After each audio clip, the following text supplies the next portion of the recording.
Welcome to the Learning Pines YouTube. We hope this video helps. In this video, I will explain how to replace the water pump on your Ford Escape. First, ensure your vehicle is safely supported on jack stands and the battery is disconnected.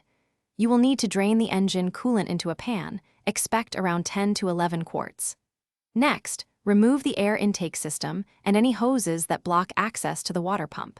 Having the right tools, including a torque wrench, will make this job much smoother. Now, let's get to the water pump itself. Begin by locating the serpentine belt tensioner.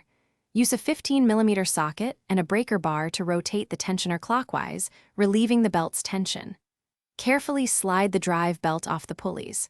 With the belt out of the way, you can now access the water pump pulley.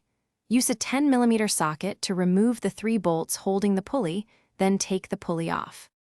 With the pulley removed, you can now focus on detaching the water pump. Disconnect any hoses still connected to the pump housing. Next, use an 8mm socket to remove the 3 bolts holding the water pump to the engine. Be prepared for more coolant to drain out.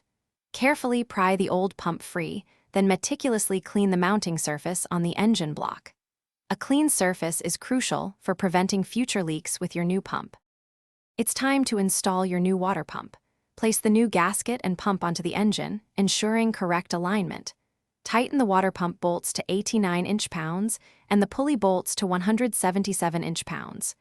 Reinstall the drive belt, air intake, and all hoses. Finally, refill your cooling system with the appropriate coolant, typically a 50-50 mix.